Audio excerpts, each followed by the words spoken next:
is insanity. So the only thing I'm saying is that you gotta come, and here's the thing, all what we talking about, to be honest with you, because what you just said, brother, is no, but what you just said was powerful, because we coming in peace. We don't want to see things destructive.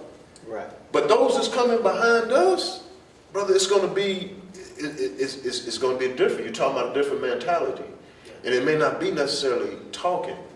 So what is it? What's the scripture tell us? It says, young men for war, old men for counsel. So the key is we've got to counsel those brothers. We got to guide them. They'll listen, but it's about the approach. Well, some of them are frustrated with us. No doubt. We got to realize that, because like when we talk about the elders, I mean, and going on with the statistics you were talking about, there is 1,826 billionaires in the world, right? Me and you we spoke on this before. 11 of them, I'm talking about in the world. 11 of them are black. I'm not talking about American. I'm talking about black. Africa, Jamaica. It's 1,800 billionaires in the world. 11 of them are black. So this is not just happening in America. And of course, we have 3 black billionaires in America. But also to throw along, 76% of the millionaires in America are white. 8% are Asian. 8% are black. 7% are Hispanic. So we got people that's hoarding the wealth. We're in an economic situation in an aristocratic society where money means everything. If you got good credit, you can buy whatever you want. Right. They probably don't want you living next to them. And if they can stop you, they probably could. But this is a society that's built on economics, and we have a people that is empowered with all their economics. So black economics, when we were segregated, when we had Black Wall Street, we had Rosewood, we had Slocum, different societies like that, they were doing well. When we started segregating, you alluded to this earlier, when we wanted to start, well, we didn't want to, we were forced to, because they came in and destroyed those communities that wasn't part of the American economy. We had our own economy. That's why when the recession was beginning in the early 1900s, the Black Wall Street and places like Rosewood, they were prospering because they weren't affected by the outside economic Wall Street in America. So when those poor Americans see the blacks prospering, that they felt like they were superior to, they see their stores and grocery stores and things like that, being better off than if I think I'm better than you, and I go in your community and you're doing well and your kids are fat from a good meal and my kids are starving, I'm going to have something in me. I mean, it was already something there that's going to make me, and each one of those communities that I'm talking about, even when we were talking about big towns, big cities, Chicago, they had their own black community that was prospering. And they went in there, they used some excuse of saying where a black man raped a white woman and everyone came down there and tore it down. Eventually, the same thing happened. Some excuse happened that a black man did something to a white woman. A lot of it, most of the time, was fabricated, probably 98% of the time, but that gave them a reason to come and destroy what we had. So getting back to our community, what's happening outside America, we have to do something ourselves. We have to find black businesses. There are black businesses out there. There are black banks. 21 black banks in America. We have to give them buying power. We have to give them spending power.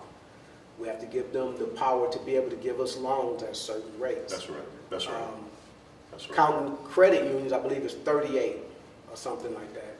Black banks and credit unions. Now, some of the banks, like some of the banks have different branches. That's when they account more. But we have to start putting our money into our own. That's right. Because if I go to a black bank and I want to buy a house or a car, I shouldn't be looked upon as, well, you're black and I don't trust you because I'm a black bank. So we have to give ourselves spending power. We have to give ourselves, and situations happen here in town and in other places where establishments, we see racism going on in establishments. But we keep going back to those establishments, you know, and what we have to do as a people is cut those establishments off, stop spending our money, and start spending them in black establishments. Now, I took a quest and I went and got a local black business director. And that's how I came about who's filming us today. You know, I looked up a black business and I said, well, you know, I gave him a call. And that's what we have to get into. We have to start empowering ourselves because we know with the system, we spoke on the system. The system is not for us. Right. So this is what we have to do. This is the mindset that we have to get into. And if we have kids, when you have younger kids to say, you know, today we're not going to McDonald's. We're going to go over here to Ed's. And they're going to say, Ed's, Daddy, what's Ed's? Well, this is a black-owned business, you know. And you start instilling that in our kids' mind. And it's going to change our economic situation because if you look at Chinatown, I remember I was in the military, I was in San Francisco. And I went to Chinatown, like driving, and I got rear-ended by an Asian couple. And the guy couldn't hardly speak English. Now, I may have been a boy, he probably could, but he gave me insurance, and his insurance was by an Asian insurance company. He had a lawyer, he had an Asian lawyer, and I'm dealing with all these different, you know, Bank of America and my, you know, different things that I'm looking at my situation. We exchanging insurance and auto, you know, information, and all this stuff was in the Asian community. Mine was all over. None of it was black owned, and that's when I started looking at myself, and that's what we have to do. Start investing in ourselves. Absolutely. You know, it was the Honorable Elijah Muhammad that said that we must pool our resources. He said where there were, I believe it was, I'm misquoting, but he said where there are 3 or 4 with like minds, come together, pool your resources, and build businesses. The other principle he said, study the white man. He is successful. He does not make excuses for his failures. And then he went on to tell us to look at our brothers and sisters in other communities, Los Mexicanos in the communities abroad throughout the U.S., they come together and they go to their restaurants, they go to their own businesses. In fact, you mentioned Chicago a few minutes ago. I've been to Chicago a million times. That's, of course, the Nation of Islam headquarters. But as going to Chicago for the very first time as a Texan, I was shocked when someone drove me through Chinatown. Everything was Chinese. I'm like, wow, what is this? Then you drove out of Chinatown and you went into Italian town and everything was Italian and you were like, wow, you saw all Italian individuals standing out. Then you pass that neighborhood and you go into Korean town and you'd be like, wow. And then the kicker for me is when we went out of the Korean town and went into the Irish town and I saw the pubs and everything and some Irish folks outside, I was like, wow, man. Then we got into the Jewish community where they were well-to-do. But it dawned on me at that point as we left there and went into Harlem, Chicago, that perhaps black folks ain't got it together. And we must begin to look at the success of others and practice it the same way. Pool our resources and not let what happened to us in Oklahoma. We're not going to let you bomb Black Wall Street anymore. No, we're going to build a Black Wall Street and we're going to build a black army to protect our Black Wall Street. Well, see, what you're saying is going to cause the United States government to put us under the terrorist watch group. They're already watching you as a terrorist fool. They're already shooting you and you got license to carry guns. No, man, we got to be willing to give our lives. Last point on that. Forgive me, brother. I got the preacher in my blood, you know. But last point on that. As a young Muslim, I as a young person, period, as a young black man, period, I thought that Dr. King was weak. I was so wrong about Dr. King. It was the Honorable Minister Louis Farrakhan that made me take a second look at Dr. King. And then when you get into his readings and stop listening to what they're telling you at school and stop listening to the crap they put on TV about Dr. God a dream, they stick you right at the dream part. But when you go and see how bold he was to the United States government in regards to the Vietnam War, when you see how bold he was in regards to the bombings, and when you look at the videos and bullets are being shot, and he's singing "We Shall Overcome," and he ducking bullets, but yet he kept marching on. That's a fearless man. That's a leader. That's a man that's willing to die for the freedom and the liberation of his people. And that's how we have to be. Okay, now we're going to get into that with you, and probably one of our next topics is education. Yes. But we're still on the economics, and I just want to throw something else out here. The NAACP, September 24th, 2012, an article by Nicole Kenny said that the Asian dollar circulates in the Asian community 28 days before it leaves. Fact. In the Jewish community, it circulates for 20 days. Fact. The white community, 17 days. Wow. The black community, 6 hours. Now, that is a depressing thing. Now, no one wants to own up to those statistics. They're saying, well, where did you get that from? And they're like, oh, I didn't really, I just put it out there because I heard it from so-and-so. It's a fact. But if that's true, 6 hours. We are not supporting our own black businesses. They say 3% of black-owned businesses, well, let me reframe that. Black-owned businesses receive 3% of the black dollars. The 1.1 trillion spending power that the black America is supposed to have, we spend less than 3% of our money on black-owned businesses. So, But the question I have, even with that, because you mentioned earlier, I think you said it was 2.3 million businesses? 2.6 million black-owned businesses. Businesses, right? Mm-hmm. Because I'm with that, we should support all that. But do we really have all those businesses? What I mean by that is, when you start talking about going to car dealerships, going to a grocery store, because I'm for it, we need to build those things. I don't think we have a lot of those things in our community. I grew up here in San Antonio on the east side. I know as a kid, man, we had a washington, we had a game room, we had some stuff. Poof, it's gone.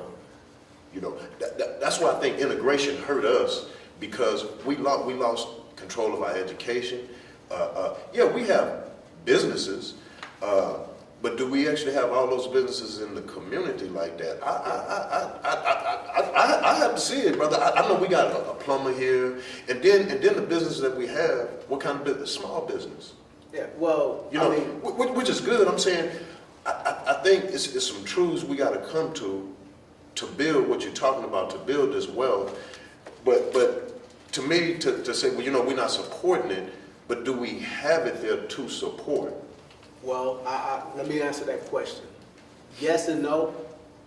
Yes, because we have black business directories. We have apps for our smartphones. Well, if I wanted to look for a black business, to say where, I want to go get a coffee, and they have black-owned businesses that have coffee shops, but you have to look for them in a directory.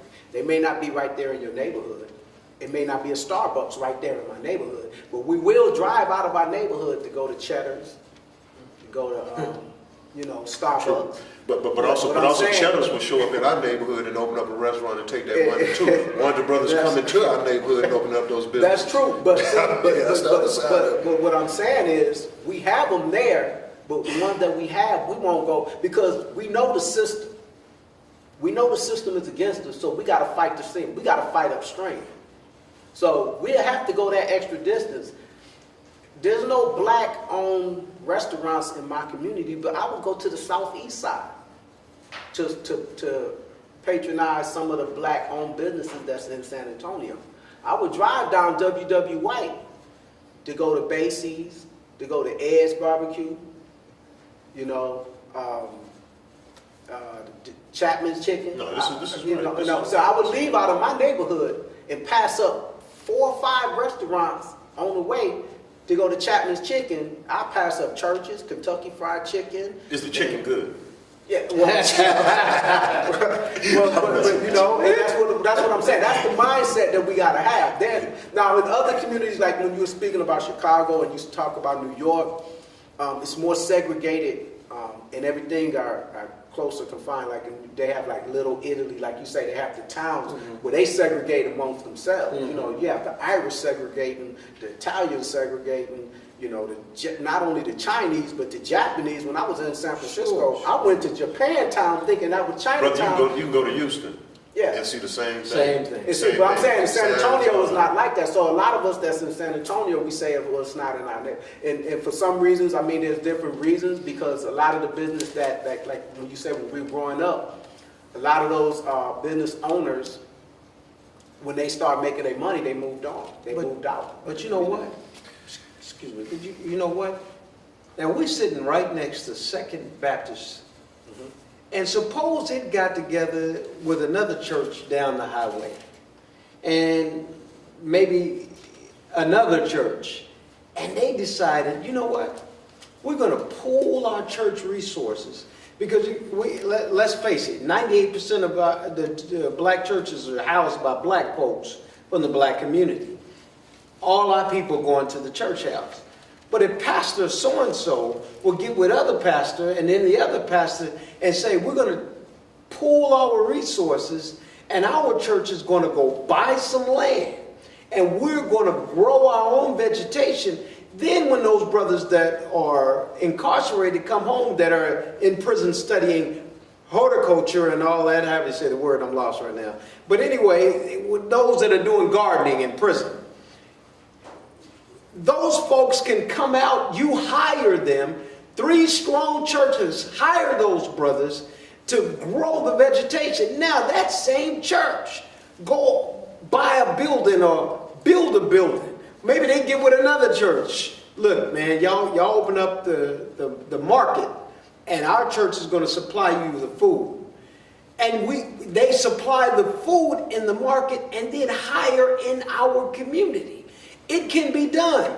The problem, as my brother was alluding to earlier, the problem is us. We bumping heads. We can't settle differences between us. We have to learn to agree to disagree. I'm not working with no Muslim. I'm telling you right now. The Muslim, they don't believe in Jesus, and yet they buy their books from the Jewish bookmaker, the Sunday school books. But I'm not working with so-and-so and them over there because, see, over there come from the poor neighborhood. They ain't going to do right. They don't read books and write. You know, we have too many stigmas that keep us from working together. We got to break those walls and learn to come together. In Atlanta, they're doing it right now where a couple of pastors and the Nation of Islam, they're building in the community. They're refurbishing the community and they are employing black people. It's through the program that's called the 10,000 Fearless program that they'll check out the 10,000 Fearless of the South.com. If they go check it out, you will see that the pastors have come together with the nation. They're feeding the homeless. Like I said, they're refurbishing homes in the neighborhood. It got so popular that Home Depot approached them and made an offer to them. We made it clear, our minister there, Abdul Sharif, he made it clear. He said, look here, man, I am a representative of the Honorable Louis Farrakhan. We're not going to sell out. You can't bring your money and change our program. So if you're going to give us something, then give it to us with no condition. That's right. So Home Depot laid out the red carpet for them. Millions in products to go and build up in that black community. And we're using our own to build in that community. We're using our own to cook and feed the homeless in that community. We're beginning to house our people, and we are have patrol cars in the community cars, we have a van where we're patrolling our own community to make sure that the violence stops, make sure that old women aren't being robbed and knocked upside the head for their purse. That's a beautiful concept that has to be practiced in our community. It can be done, but it's going to take some folks that ain't scared, man. We can't be scared to talk to the knuckleheads. We the old knuckleheads. What he said though, man, now what I'm gonna say is a little bit revolutionary. Go ahead, man. Okay. We're in the war. But what he said about the church, see what I propose, I was having a conversation with one of the brothers on Facebook. He was into this African consciousness. What people of the church got to do, go back and actually read their scriptures. I'm not Christian, but go back and read and challenge those pastors. Because what you got to ask yourself, where's Denmark Vesey? Where's David Walker? Where's Nat Turner? Right. Because what I see is these guys have gotten enriched from the community, and it's all about being rich and who I know and the diplomats, and it's nothing about helping the community. So what he's saying, well, I guess what I would propose is I think the congregants of that particular church or churches, but you got to put pressure on the pastor. Man. You know, you can't have a congregation. You can't have a congregation say, I hate Trump, but then the preacher like Trump. Right. And then you still go to his church. You know, I mean, when you look at, like the brother's talking about, now talking about the economics, one of the fastest way to build, because it is true, brother, most of us is in that church. Right. Why aren't y'all coming together? You see the conditions of black people. Where are the preachers? You see the conditions. well- Come together, bring the money together, and you can do these To be things. fair, a lot of them want jets, man. They need jets and things like that. I know. But take that jet and revitalize a community, man. And here's the thing though. Because what I do know about Christmas, because I was one once a part of my life, and I know as in being a Muslim, we're all gonna die. Mm-hmm. We have very short time. And one thing I realized, brother, in reading history don't talk about type of car you got, how much Right. money you got, Right. right? What history records is those that are bad and those that are good. That's Now, right. you can have a bunch of money and do good things, and history gonna record you like that. But history don't remember. So the things they got us running after, brother, it's nothing. You're gonna be dead, and outside of your family, we're gonna forget about you. I'm saying, take that. See, here's the thing. When you mentioned something earlier, I forgot who y'all were talking about. But we have to watch Martin Luther King. Martin Luther King is a remake. They're trying to do the same thing with Muhammad Ali. All our leaders, we have to go back and we have to project who they were. Martin Luther Now, King, what were you saying about remake? Man, they're doing it to me. remake, like for instance, and they'll use some of us. Because I'm not, for me personally, I'm not this thing of, well, man, it's black and it's all good. Because we got to purge some people from us, okay? And unfortunately, some of them are the quote-unquote college-educated people because the education is good, but you're not educated to help us. You're educated to keep the system running, particularly like how it is. There's a book called Dumbing Us Down by a guy named John Gatto, G-A-T-T-O. It's called Dumbing Us Down. People say, man, the education system is broke. No, it ain't. The economic system, no, it's not. All this is working how they do it. You know, it's like going to vote. I voted for my Congress 2 years, my president 4 years, my senator 6 years. So I'll never be able to swipe them all out. Because this is the way, now, if I was an evil person and I was white, I have to say it because I'm black. If I was evil and white, I'd say, man, this is a bunch of wisdom that the founding fathers did. Look, because brother, it is a hell of a system. To make the world accept that. To make Africa accept, yeah, this is my country, Nigeria, and this is Ghana. Oh, this is Malaysia, talking about in Asia. They drew up the maps. Go back to all this stuff that we're talking about is new. It's not like this is thousands of years ago, the Greeks, all the slavery, all this stuff is new. You can go back probably, last 200-300 years. All the things that we see just in the world. One thing I will say, though, is talking about the economics and building, as I told you with the church.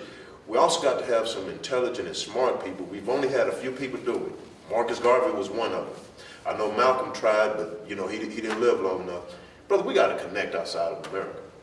We got to have some connection with Africa, with the Caribbeans, with people that look just like. We're not going to be able to do all this by ourselves. Plus, why wouldn't you join the majority? The majority look like you. Look at the Olympics.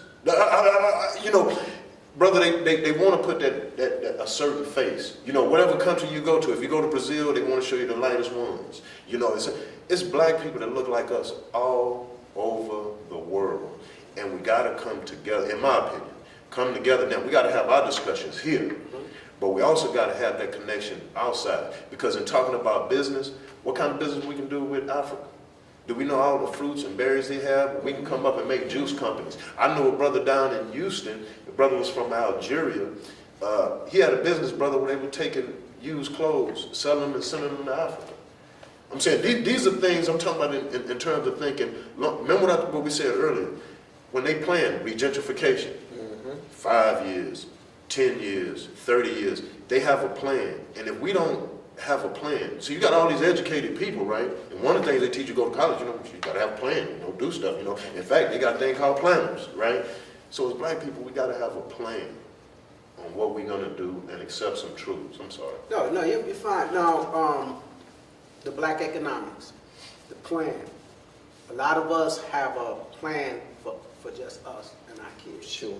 We're not having a plan for down the line, 40 years from now. I know a lot of times when me and you talk, you say, you know, a lot of things that we're talking about changing, we probably won't live to see it, but we got to get that ball rolling. That's the sacrifice. And see, and that's the sacrifice because it's not necessarily going to happen now. That's right. We have things that's happening now, but we got to make changes. Because they didn't build a pyramid in 10 years. Some people died and they kept building. Yeah, they kept until building. it's finished. They had That's a right. vision. That's right. And like, That's this right, is bro. where That's my right. vision is. The person, the architect probably didn't live to see it. But you got to lay the foundation. You got to have the paperwork and the plan. Now, what you said something earlier about the question about in our neighborhood. We're talking about building a community. What do you need to have your own community? If we look at the examples, Black Wall Street, Rosewood, what did they have? They had their own education system. They had their own transportation. They had their own entertainment. Right. You know, so you have to have your own banks for your own economy and things like that. So when you talk about in the hood, a lot of us, when we talk about building our own or having things in our community, black-owned businesses, if I go down W.W. White, most of the businesses are food businesses. So they're competing with each other. Should I go to Ed? Should I go to Mr. and Mrs. G? Should I go to Chapman? Should I go to Basie's? It's all food. Right. You know, it's no black grocery stores over there. Right. There's no, and when someone says, you know, you're going to open up a fried chicken place. Well, brother, instead of me saying, well, I'm going to open up a barbecue place, and you saying, well, I'm going to open up a steak place, why don't I open up a place, a poultry, so you can buy your chicken from me? You know, thinking like that, the transportation. Support those black farms. Yeah, that's Yeah, right. you know, That's things right. like that. We're not thinking of, we're thinking of the fast, like, okay. I got to see the money right I'm going there. to be a rapper, and, well, why don't I open up a production company and you know, things like that. Right. We're not thinking in those aspects. We're not building a community. We're going in just to open up a business in a community because we need to have, you know, the education, have our own schools, Right. or control our own schools. Right. We have to have different things in our community that will make us have our own community, not just a little, well, I own something in a community, but you want a self-surviving, self-circulating, with the dollar circulating around each person in the community. And one more thing I want to get into when we talk about supporting black businesses. We have to charge our black business owners and say, hey, you know, we're going to support you, but you got to support us. Sure. If I'm going to your business, and then you move on the other side of town and you still have your business there, my dollar is leaving as soon as you leave. Right. And you have a dry cleaner, I have an auto place, and we should go to you and say, hey, when you need your car done, you support this auto place. Right. Or we're not going to support you because you leaving out, you taking our money with you. Right. We got to capture our dollars and say, That's you right. know, hey, when you need your dry cleaning done, this is a list of all the black dry cleaning places in the community. Instead of you going over there, when you come to work, get your dry cleaning done with him. You know, like I started saying, that Asian dude that hit me, he had the insurance, he had the lawyer, you know, everything was right in his community. Right. And that's the mentality that we have to have when we're talking about building our community. Not just supporting the black businesses, but getting the black business owners support the community. to reinvest. Not just say, well, I give to this high school, Sam Houston High School, blah, blah. No, we're not talking about that. We're talking about supporting other black businesses, because you as a person with your black-owned business, you're not just going to eat at your restaurant every day. You're going to go to another, well, you know what? You go eat at his restaurant sometime, or you go invest in his dry cleaning business, or you do, because I want my dollar to stay in the community. We got to charge those, go another level, instead of just saying supporting the black business. Because I had a discussion with an older gentleman about supporting black, and just everything black was great. And I told him, I said, well, what's the difference for me going to your restaurant and you living on the other side of town, and you're taking my dollars, and it's the race thing has nothing to do with the dollars leaving my neighborhood. I don't care if I get robbed by a Hispanic or white person or a black person, I'm still getting robbed. So just because you're a black business and I'm supporting you got to reinvest in our neighborhood. We got to have the same sentiment. You got to Right, feel just like right. how you feel, yeah. Okay, now the next thing we're going to get into is all tied together, because we start talking about education. Black education, the black man in the education system in America, and what's happening. We have the highest dropout rate, and out of blacks, Hispanics, whites, Asians. I mean, the black male is dropping out. 40% of black males in the high school drop out. That means only 60% of our black males are graduating high school. 35% of Hispanics are dropping out. 20% of white males are dropping out. So we're double the dropout rate of our white counterparts. Education is a big thing. It's a broad topic, so let's get into education. Well, I'll say this. Once again, we go back to the fact that we need to educate our own. The current educational system has failed blacks and Latinos. We don't feel comfortable with what they're giving us, because it's like this. If we were at a UTSA football game, a large crowd, and somebody walked up, took a picture of that crowd somewhere in the vicinity where you're sitting, and he says, here's a copy of the picture I just took. When you look at that picture, who are you looking for? Yourself. You're going to look down in the crowd, there I am right there, and there's going to be some joy on your face. Oh, there I am. But if you're looking in the crowd and you don't see yourself, you're going to look for the next best thing, something close to your makeup. Oh, there's a black dude right there. And if it ain't no black folks in the order, you're going to go for brown. Oh, well, there's a Mexican brother right there. But when you don't exist, your identity don't exist in the picture, it's not important to you. Well, I know I ain't in this photo. What I need it for? So it's the same thing with education. If I am being taught someone else's history and my identity is not in it, how can you expect for me to be interested in it? So our children aren't interested in what they are telling us. They're not interested in the watered down version of Dr. King. They're not interested in the half-truth slave story that's watered down.